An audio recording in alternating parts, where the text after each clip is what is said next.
On the morning of 14 जुलाई 1789, 14 जुलाई 1789 की सुबह France के एक शहर पेरिस में आतंक का माहौल था। हुआ ये कि किसी ने अपनी तरफ से बनाकर एक अफवाह जनता में फैला दी कि फ्रांस का राजा फ्रांस की जनता पर गोलियां चलवाने का आदेश देने वाला है और वह अपने सैनिकों से जनता को मरवाना चाहता है। दोस्तों यह खबर पेट्रोल में लगी हुई आग की तरह पूरे के पूरे फ्रांस में फैल गई। इस खबर को लेकर जनता में डर का माहौल बना हुआ था। लोगों ने सोचा कि यार ऐसे मरने से अच्छा है कि कुछ करके मरा जाए। इसलिए फ्रांस के लोगों ने एक जन सेना बनाने का निर्णय लिया, जिसमें लगभग 7,000 व्यक्ति और महिलाएं टाउन हॉल के सामने इकट्ठे हो गए और सभी लोग आपस में डिस्कस करने लगे कि अगर हमें राजा के अगेंस्ट खड़े होकर विद्रोह करना है तो उसके लिए हमें हथियारों की जरूरत पड़ेगी। तो कुछ लोगों ने कहा क्यों ना सरकारी भवनों में रखे हुए हथियारों को जबरदस्ती लूट लेते हैं, और लोगों ने यही किया। सबसे पहले उन्होंने कई लोगों की तादाद में मिलकर बास्तिल किले की जेल को तोड़ दिया, जिसमें उन्हें भारी मात्रा में गोला बारूद मिलने की संभावना थी। बास्तिल जेल का जो कमांडर था वो हथियारों की इस लड़ाई में मारा गया और वहाँ उस जेल के हथियारों के साथ साथ वहाँ के कैदियों को भी छुड़ा लिया गया। दोस्तों वो बात अलग है कि वहाँ पर 7 ही कैदी थे और इन सब ने मिलकर बास्तिल किले को घिरा दिया और साथ में उस किले की कीमती वस्तुओं को बाजार में बेच दिया। इन वस्तुओं को उन लोगों ने खरीदा जो इस घटना को अपनी यादों के रूप में सजाना चाहते थे। दोस्तों ऐसा नहीं है कि इस घटना के बाद फिर कोई घटना नहीं हुई थी, बल्कि इसके बाद कई दिनों तक पेरिस तथा देश के देहाती इलाकों में कई सारी लड़ाइयाँ हुई हैं, जिसका रिजल्ट ये निकला कि जनता रोटी, कपड़ा और मकान की बढ़ती कीमतों का विरोध करने लगी। बाद में फ्रांस के राजा को गिलोटिन से सर काटकर मार दिया गया। तो दोस्तों ऐसा क्यों हुआ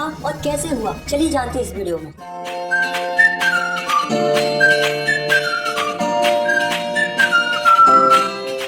दोस्तों इसे जानने के लिए हमें जाना पड़ेगा 18वीं सदी में। तो दोस्तों चलते हैं France society during the late 18th century. तो दोस्तों ये बात है 1774 की, जब बूर्बो राजवंश का लुईस 16 नामक राजा राजगद्दी पर बैठा। जब उसकी उम्र मात्र 20 वर्ष की थी, उसका विवाह ऑस्ट्रेलिया की राजकुमारी मैरी एंटोनिएट से करवा दिया गया। बहुत दिनों से युद्धों के कारण उसके महल का खजाना खाली पड़ा हुआ था और वर्साइल के महल की शान शौकत बनाए रखने के लिए राजा को पैसे की जरूरत तो थी, और लुईस 16 के शासन काल में ब्रिटेन से अमेरिका की 13 कॉलोनीज को छुड़ाने के लिए मदद की थी, जिसके कारण फ्रांस के ऊपर 1 बिलियन लिब्रे से भी अधिक कर्ज हो चुका था और 2 बिलियन लिब्रो का कर्ज पहले से था। अब जो कर्जदार थे वो राजा से 10% इंटरेस्ट के साथ मांग करने लगे। इधर राजा के सामने कर्ज की चिंता, ऊपर से सेना का खर्च, राज दरबार का खर्च, सरकारी कार्यालयों का खर्च, विद्यालयों को चलाने का खर्च, इन सब की चिंताएं फ्रांस के राजा को सताने लगी। तो जो फ्रांस का राजा था लुईस 16, उसने क्या किया कि जो फ्रांस के लोगों के ऊपर टैक्स बढ़ा दिया। तो दोस्तों 18th सेंचुरी में फ्रांस 3 स्टेट्स में बटा हुआ था। पहला स्टेट था क्लर्जी, मतलब वो लोग जो चर्च में काम करते थे। दूसरा स्टेट था नोबेलिटी, मतलब जिसमें राजा और राजा का परिवार आता था। और थर्ड था जिसमें बचे हुए सारे लोग आते थे, जैसे कि जो बड़े बड़े बिजनेसमैन थे, मर्चेंट्स थे, लॉयर थे, किसान थे, मजदूर थे। इस तरीके के लोग थर्ड स्टेट में आते थे। फ्रांस की पूरी जनसंख्या में से 90% किसान थे। तो इसका मतलब ये मत समझना कि इनके पास सबसे ज्यादा जमीन थी, बल्कि ये तो नाम के ही किसान थे। 60% जमीन तो फर्स्ट और सेकंड स्टेट के लोगों के पास थी, और जो थर्ड स्टेट था उसमें कुछ ही लोगों के पास जमीन होती थी जो कि काफी ज्यादा अमीर होते थे। अब दोस्तों जो पहले और दूसरे स्टेट के लोग थे वो चैन से जी रहे थे, क्योंकि उन्हें कोई भी टैक्स पे नहीं करना पड़ता था। और दूसरी तरफ थर्ड स्टेट के लोगों को सारे के सारे टैक्सेस भरने पड़ते थे, जैसे कि जो टैक्स किसानों के द्वारा चर्च में जाता था उसे हम टिथ कहते थे। ये टैक्स फसल का 10वां हिस्सा होता था और इसे धार्मिक टैक्स भी कहा जाता था। और तो और दोस्तों राजा ने रोजाना उपयोग में आने वाली सामग्री पर भी टैक्स स्टार्ट कर दिया था, जैसे कि तंबाकू, नमक। तो दोस्तों इस प्रकार राजा ने महल के सारे खर्च जनता के ऊपर डाल दिए थे और राजा उनसे जबरदस्ती टैक्स वसूलने लगा। और उसे भरते कौन थे? मात्र थर्ड स्टेट के लोग। तो दोस्तों 1750 में फ्रांस की पॉपुलेशन थी 2.3 करोड़ और 1789 में फ्रांस की पॉपुलेशन बढ़कर हो गई 2.8 करोड़। तो आप देख सकते हो कि जो फ्रांस की पॉपुलेशन थी वो कंटिन्यूअसली बढ़ती जा रही थी। अब आप खुद ही सोचो, अगर पॉपुलेशन बढ़ेगी तो उनकी डिमांड भी बढ़ेगी, क्योंकि फसल की पैदावार तो उतनी ही थी, मगर पॉपुलेशन के बढ़ते लोगों को ज्यादा फूड की रिक्वायरमेंट थी। इसलिए फ्रांस के लोग भूखे मरने लगे, उन्हें खाने के लिए स्ट्रगल करना पड़ता था। इसके चलते पूरे फ्रांस में महंगाई बढ़ गई, गरीब और गरीब होते गए और अमीर होते गए। ऐसा नहीं है दोस्तों कि लोगों ने इसका विरोध नहीं किया, बल्कि विरोध किया था, बल्कि काफी बड़ा रिवॉल्ट किया था, पर वो उतना इफेक्टिव साबित नहीं हुआ, क्योंकि लोगों के पास तब ना पैसा था और ना ही लोगों के पास एजुकेशन थी। ऐसे में उनकी बात सुनने वाला कोई नहीं था। अब जैसे जैसे समय निकलता जा रहा था, लोगों की इनकम बढ़ती जा रही थी, लोग एजुकेट होते जा रहे थे, उन्हें नए नए आइडियाज आने लगे। तब लोगों को रियलाइज होने लगा कि हमारे साथ तो ये गलत हो रहा है। अब जो एजुकेटेड लोग थे उनका मानना ये था कि लोगों को अधिकार उनके जन्म से नहीं, बल्कि उनकी समाज में क्या योग्यता है इस आधार पर मिलने चाहिए। ऐसे जॉन लॉकी और जॉन जाक रूसो नाम के 2 फिलोसोफर थे। इनका भी यही मानना ये था कि एक ऐसी सोसाइटी होनी चाहिए जहाँ पर सबको फ्रीडम हो और सारे के सारे कानून सबके लिए बराबर होने चाहिए, और गवर्नमेंट ऐसी होनी चाहिए जो जनता की बात सुने। इसके ऊपर जॉन लॉकी ने अपनी किताब 2 ट्रीटाइज ऑफ गवर्नमेंट में भी मोनार्ची गवर्नमेंट का जम के विरोध किया था। अब दोस्तों टैक्स तो पहले से ही बढ़ा हुआ था, ऊपर से महंगाई भी इतनी बढ़ गई थी कि लोगों को खाना भी नसीब नहीं हो रहा था। फिर क्या था दोस्तों, जनता राजा पर भड़क गई और यहीं से शुरू हुआ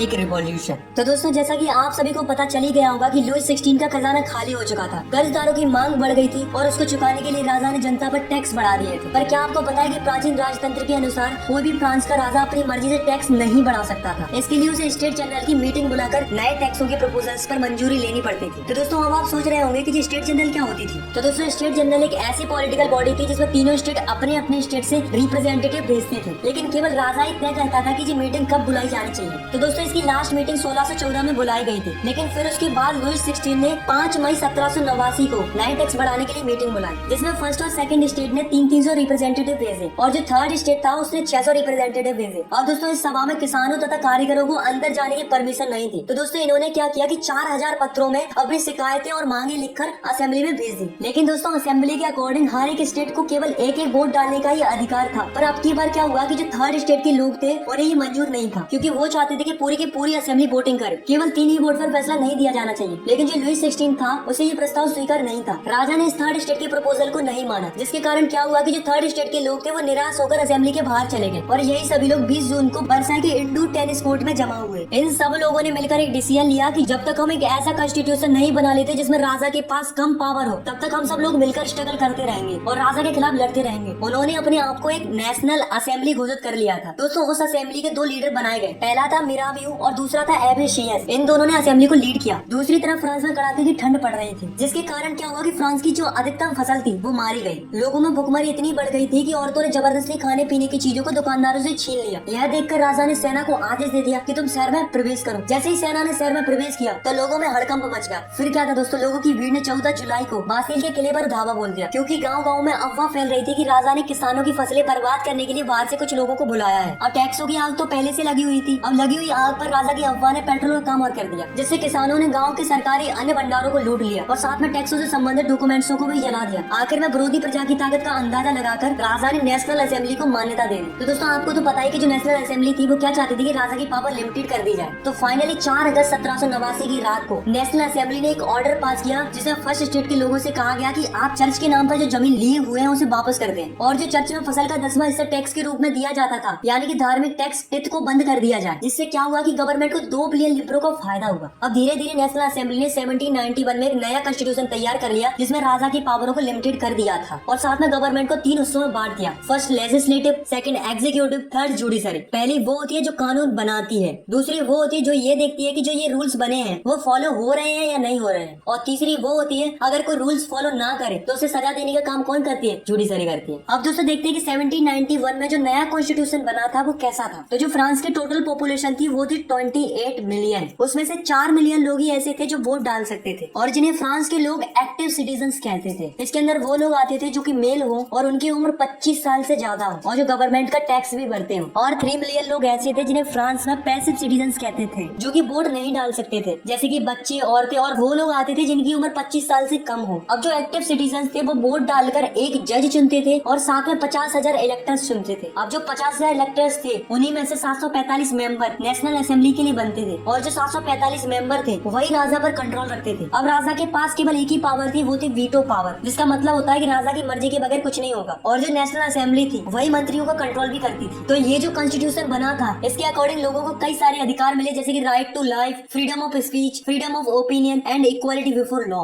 अब दोस्तों राजा ने हाँ तो कर दिया था कि वो कॉन्स्टिट्यूशन को मान रहा है, लेकिन वास्तव में वो नहीं चाहता था कि उसकी पावर कम हो। उसने अपने आसपास के देशों के साथ मिलकर सीक्रेट प्लान्स किए, लेकिन राजा और आसपास के देश कुछ कर पाते इससे पहले ही नेशनल असेंबली ने प्रूसिया और ऑस्ट्रेलिया के अगेंस्ट 1789 में वॉर डिक्लेयर कर दिया, जिससे फ्रांस के हजारों यंग मैन सेना के अंदर भर्ती होने लगे। सभी देशभक्ति के गीत गाने लगे। तो दोस्तों उस वॉर में काफी ज्यादा लोग मारे गए थे, उसके साथ साथ काफी ज्यादा मनी का भी लॉस हुआ था। तो दोस्तों 1791 में जो कॉन्स्टिट्यूशन बनाया गया था इसमें धनवानों को ज्यादा इम्पोर्टेंट माना गया था और जो गरीब थे, किसान थे, उनको कम महत्व दिया गया था। तो लोगों ने क्या किया, अपनी आवाज सुनाने के लिए पॉलिटिकल क्लब्स बनाए। तो ये क्या होते हैं? तो ये वो होते हैं जिसमें अलग अलग विचारों के लोग अपनी अलग अलग बातों को बताते हैं ताकि उनकी बातों पर गवर्नमेंट ध्यान दे और उनकी बातें भी सुनी जाए। ऐसे ही क्लब था जिसका नाम था जोकोबिन क्लब, जिसका लीडर था मैक्सिमिलियन रॉबेस्पियर। अब जो इस क्लब के लोग थे उनकी कुछ अलग ही प्रकार की ड्रेस थी। इस क्लब वाले लोगों को सुगलत भी कहा जाता था। दोस्तों जब ब्रेड का प्राइस बढ़ने लगा तो महंगाई को देखकर इस क्लब वाले लोगों ने जैकोबिन क्लब में एक प्लान बनाया और एक ऐसी योजना बनाई कि राजा को महल में ही घुसकर राजा को बंदी बना लिया जाए। तो दोस्तों इन क्लब वालों ने क्या किया कि 10 अगस्त को टुलेरियस के महल में धावा बोल दिया, जिसमें राजा के कई सारे सैनिक मारे गए। बाद में राजा और राजा के परिवार के सदस्यों को जेल में डाल दिया गया, मतलब उन्हें बंदी बना लिया था। और फिर नेशनल असेंबली ने चुनाव कराए। फाइनली 21 सितंबर 1792 को राजशाही राजतंत्र का अंत कर दिया गया और फिर मोनार्ची सिस्टम खत्म हुआ और एक नया रिपब्लिक सिस्टम यानी कि वोट डालने का सिलसिला शुरू हुआ। अब जो फ्रांस था वो एक रिपब्लिक कंट्री बन चुका था और जो लुईस 16 था जो बंदी बना लिया गया था उसे राजद्रोह के आरोप में मौत की सजा सुना दी गई। फाइनली 21 जनवरी 1793 को प्लेस दी कॉन्कार्ड में राजा को ग्लोटिन से सर काटकर मार दिया गया और सबको वोट डालने का अधिकार मिल गया। अब जो जोकोविन क्लब की जो सरकार थी यानी कि रोबेस्पियर की सरकार, वो क्या करने लगी कि फ्रांस में जो भी गणतंत्र के खिलाफ होता, चाहे वह उसकी स्वयं की पार्टी का ही क्यों ना हो, उसे जेल में डालकर मुकदमा चलाया जाता था और दोषी पाए जाने पर ग्लोटिन पर चढ़ाकर उसका सर कलम कर दिया जाता था। पर जो जैकोबिन क्लब था उसने एक कम काबिल तारीफ किया था, वो थी एबोलिशन ऑफ स्लेवरी। तो ये स्लेवरी क्या थी? तो दोस्तों फ्रांस की जो कॉलोनी थी कैरिबियन में, Martinique, Guadeloupe and Saint Domingo, तो यहाँ से क्या होता कि कई सारी चीजें इम्पोर्ट होकर फ्रांस के अंदर आती थी, जैसे कि तम्बाकू, इंडिगो, शुगर, कॉफी, तो इस तरीके की चीजें यहाँ से फ्रांस के अंदर आती थी। पर प्रॉब्लम क्या थी कि इन चीजों को बनाने के लिए वहाँ पर कई सारी लेबर्स की जरूरत पड़ती थी और यहाँ से काम करने के लिए वहाँ जाने के लिए कोई तैयार ही नहीं था। तो इसके लिए जो फ्रांस के ट्रेडर्स होते थे वो क्या करते थे, पहले तो ट्रेडर्स फ्रांस से निकलते थे और अफ्रीकन कोस्ट तक जाते थे और फिर वहाँ से लोगों को खरीदा जाता था और उन्हें हाथों में हथकड़ियां डालकर अटलांटिक महासागर से होकर करीबियाई देशों तक ले जाया जाता था। वहाँ पर उनसे जबरदस्ती काम कराया जाता था, फिर वहाँ से इंडिगो, तम्बाकू, शुगर, कॉफी ये सब वापस फ्रांस में लाया जाता था। अब दोस्तों नेशनल असेंबली में ये बात तय हुई थी कि दास प्रथा को खत्म कर दिया जाए, पर यह नहीं हुआ। ऊपर से रोबेस्पियर सरकार ने चर्चों को बंद करवा दिया और उनकी जगह सरकारी दफ्तर और बैराक बनवा दिए गए। अब जो जोकोविन क्लब का जो लीडर था रोबेस्पियर, वो अपनी मनमर्जी करने लगा और लगातार देशों से मजदूरों को खरीदता और बेचने लगा और लगातार लोगों को खरीदा और बेचा जाने लगा। तो दोस्तों इसके साथ भी वही हुआ जो सबके साथ होता आया है। तो 1794 में उसे दोषी घोषित कर दिया गया और उसे गिरफ्तार करके ग्लोटिन पर चढ़ाकर उसका सर कलम कर दिया और दोस्तों यहाँ से जैकोबिन क्लब का एंड हो गया। दोस्तों बास्टिल किले के इंसिडेंट के बाद 1789 की गर्मियों में एक महत्वपूर्ण कानून लागू हुआ था कि कोई भी बुक या न्यूज़पेपर या स्टेज परफॉर्मेंस, नाटक, सत्संग, जुलूस बिना राजा के अधिकारियों की परमिशन के बगैर नहीं किए जा सकते थे। पहले उनसे मंजूरी लेनी पड़ती थी, अब वो सेंसरशिप हटा दी गई थी। अब फ्रांस में सब लोग स्वतंत्र थे, वो कुछ भी छाप सकते थे, dance programme, song, stage programme, जुलूस कर सकते थे। अब उन्हें किसी की भी परमिशन लेने की कोई जरूरत नहीं थी। अब जो अमीर लोग थे उन्होंने गवर्नमेंट की पावर को अपने हाथ में ले ली।